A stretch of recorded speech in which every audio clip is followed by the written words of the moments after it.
Our Bible text is John 10, the verses 27 to 29.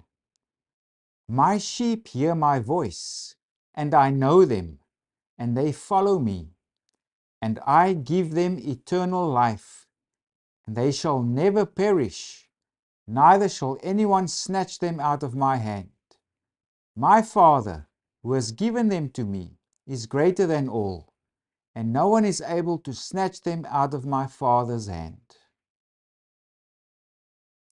So here we have Jesus in the Gospel of John, and one of the big and grand discourses that Jesus gives.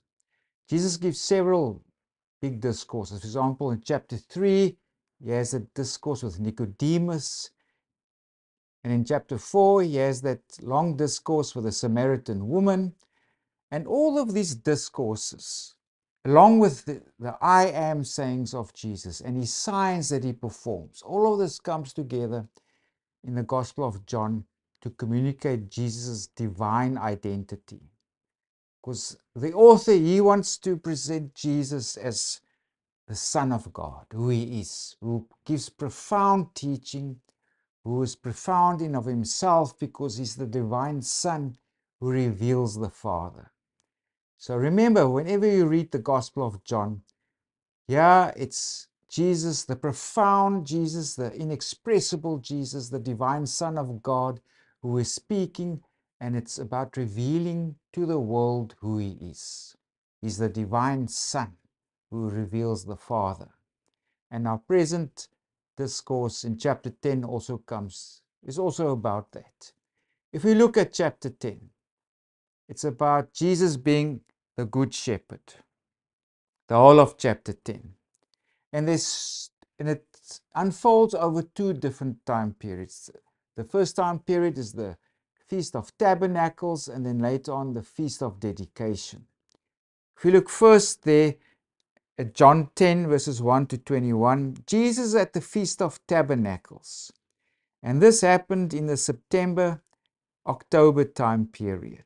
End of September, beginning of October. Jesus was already at the Feast of Tabernacles in chapters 7 to 8. There's also another long discourse about Jesus being the light of the world. And the things he says draws a lot on the imagery of the Feast of Tabernacles.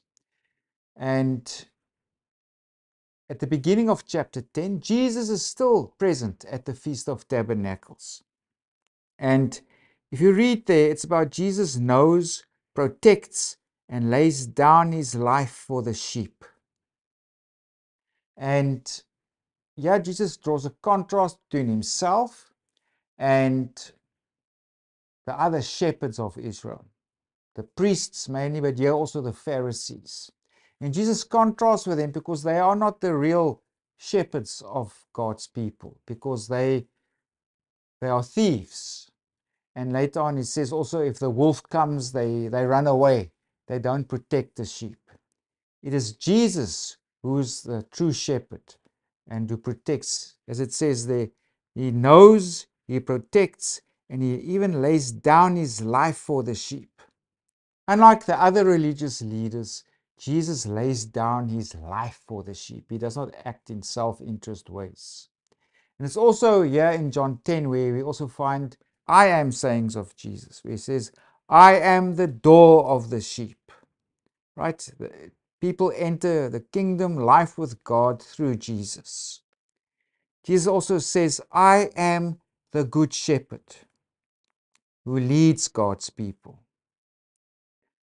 So, but this also prepares the way for what comes later in chapter 10. Because here Jesus is present at the Feast of Tabernacles, but the real symbolic meaning of Jesus being the Good Shepherd comes to the fore later on chapter 10, where Jesus is now also present at the Feast of Dedication. So, the first aspect of Jesus being the Good Shepherd, where he's at the Feast of Tabernacles, that happened in the September-October time period. Then from John 10 verses 22 to 39, this is now where Jesus is present at the Feast of Dedication. And as it also says in the Gospel of John, it's winter, and it corresponds to our end of November beginning of December time period. And the gospel explains that Jesus was in Solomon's porch. And it refers to that colonnade that was situated on the eastern side of the Temple Mount, there where those black arrows indicate. And that faced the Kidron Valley and also the Mount of Olives. So it's somewhere in that area where Jesus was present. Now, to understand the symbolic meaning of Jesus being the Good Shepherd, we need to also look at the meaning of the Feast of Dedication, where it comes from. The Feast of Dedication is also known as the Feast or the Festival of Lights. In Hebrew, it's known as Chanukah. And what it does is it commemorates the rededication of the temple after Judas Maccabeus' victory over Antiochus IV Epiphanes in 164 BC. And we can go read about this rededication, for example, in 1 Maccabees, there in chapter 4, and also in 2 Maccabees chapter 10. Daniel was also written more or less at this time period, because it refers to this time period. And what actually happened is that this Antiochus, he persecuted the Jews who still practiced their Jewish ways. He abolished some Jewish practices like circumcision and the reading of the law, because he wanted to incorporate the Jewish people into his Hellenistic kingdom. This was after the time of Alexander the Great. When Alexander the Great died, his kingdom was split into various kingdoms, and those successive rulers, they reigned over separate parts. And at this time, this Greek ruler, Antiochus, ruled over Judea, etc. And he wanted the Jews to stop practicing their Jewish ways, circumcision, reading the law, etc. He wanted to make them like the Greeks. And also what he did was, he sacrificed a pig on the altar in Jerusalem. I mean, that's such a grave insult to Jewish sensibilities, because of course, pig was an unclean animal. And here is Antiochus, he sacrificed a pig on the altar. He also built another altar that was dedicated to a Greek god, Zeus Olympias. And of course, many Jews helped with this. They facilitated this, and there's others who, like Judas Maccabeus, his father and brothers, they started a revolt in 167 BC. That's also the time when the book of Daniel was written, because it also speaks of the abomination of desolation. That refers to that desecration of the altar, where they sacrificed a pig, and also where they built this other altar dedicated to this Greek god in the temple in Jerusalem. So Judas Maccabeus, he launched this revolt. Eventually they were successful, and as it says, if we go back to our slide, the Feast of Dedication, it commemorates the rededication of the temple after Judas Maccabeus' victory over Antiochus IV Epiphanes in 164 BC. So in 164 BC, if you go read there in 1 Maccabees, they cleansed the temple, they rebuilt the altar, so they rededicated the temple, they made it pure from all that Gentile contamination. So sacrifices can take place again. And also if you read 1 Maccabees, it says there, Judas said, we must now do this annually, remember this, so it also becomes an annual feast. So the Feast of Dedication, or Chanukah, is not a biblical feast. It's nowhere prescribed in the Old Testament. But because of this victory of Judas Maccabees, he suggested to his fellow Jews, we must make this a festival now that we do every year to commemorate the rededication of the temple. And it was also an 8-day festival. Also, what's important here is that if we go back in time, just 3 years, in 167 BC, Jewish leaders facilitated the adoption of pagan practices. So there were, even amongst the priests, they said, okay, let's become like the Greeks. Let's forget about reading the law, circumcising our children. Let's also go to the gymnasium. Let's fix our circumcision. There was actually a procedure called epispasm where the foreskin was restored. So Jewish men can go to the gym and also participate in the nude, doing exercises. So grievous sins from a Jewish perspective. And there were Jewish priests who facilitated this adoption of pagan practices. And those Jews, also understand this, who refused to do so, and they continued circumcising their sons and reading the law, etc., they were actively persecuted and killed. And that is what the 1 Maccabees writes about, also 2 Maccabees, also the book of Daniel. And that's where also the idea of the resurrection comes to the fore. That those who are killed for their faith, they will be raised from the dead. So if we go back to our slide, in 167 BC, Jewish leaders facilitated the adoption of pagan practices. Now, the Feast of Dedication speak of these false shepherds and incorporated Ezekiel 34 verses 2 to 10 in its liturgy. In other words, in the liturgy of the Feast of Dedication. So if you go to Ezekiel 34, there it speaks of false shepherds that lead God's people astray. And now those false shepherds are here associated with these leaders at this time of the Maccabean revolt, when Antiochus persecuted God's people. And these false leaders, priests, whoever they may be, who helped with the adoption of pagan practices, they are called false shepherds. And now we come back to Jesus being the good shepherd, because again now we are there where Jesus is at the Feast of Dedication. It happened in winter time, and it's unlike the current high priests and Pharisees. Jesus is the good shepherd.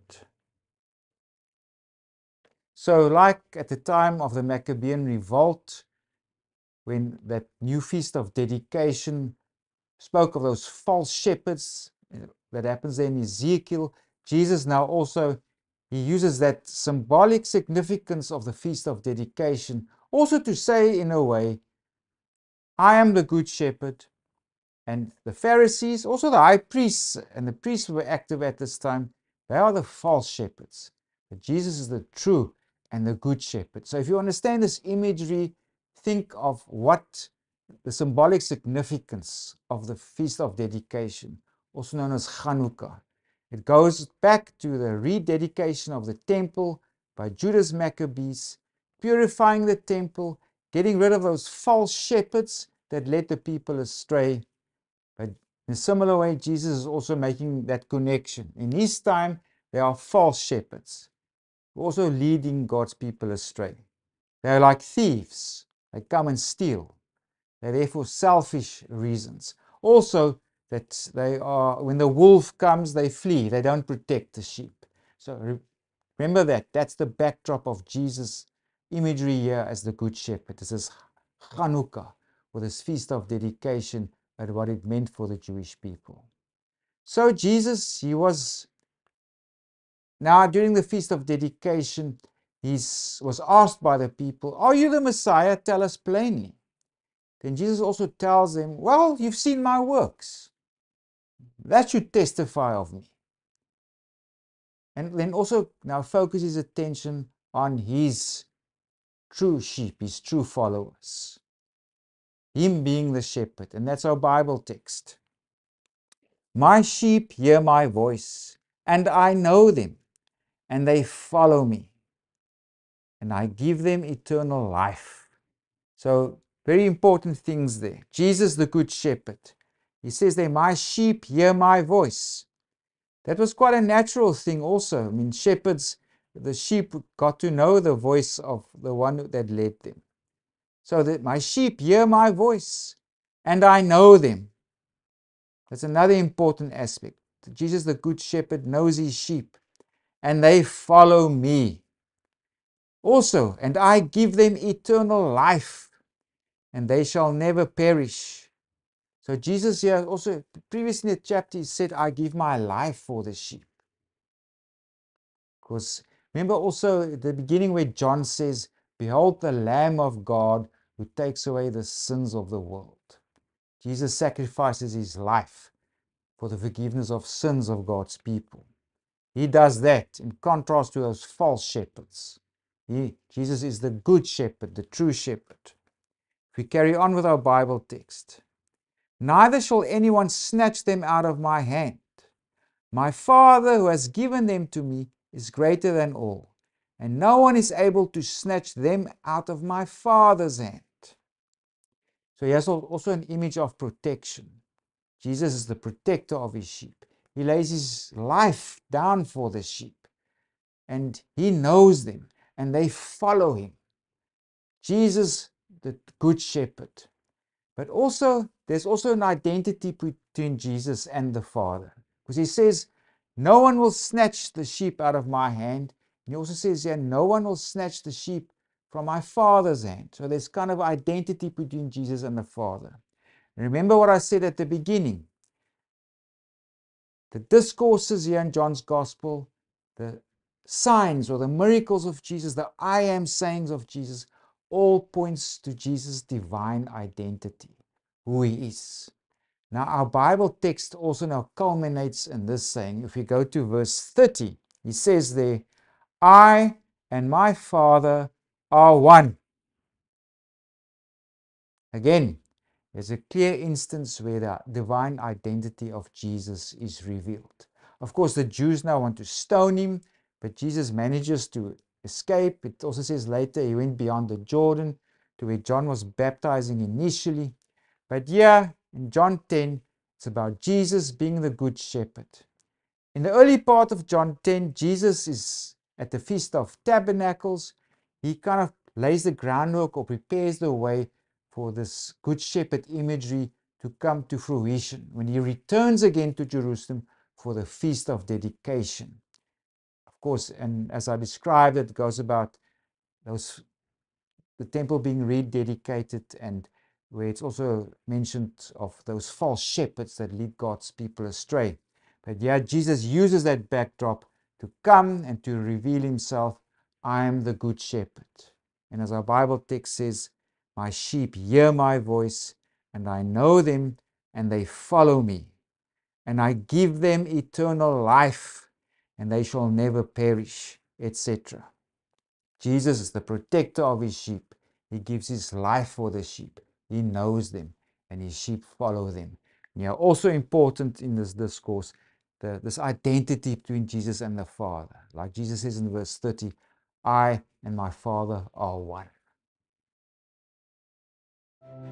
So for all of you who want to read and study more the Bible, specifically the New Testament, as many of you are aware, the church has recently published this book on Paul, an introduction to his life and letters. So it's also available as an e-book. But also this is also a reminder for everyone who's interested in the Gospels that we've also published this book in the past. That's also richly illustrated. It's got good information on Jesus, his world, his context, and also the world of the Gospels, and also specifically that this book is also now available as an e-book. So if you want to read more and delve more into the history of the New Testament, these books also now both available as e-books are available for sale. So go to our website and the sales page and all the information is there.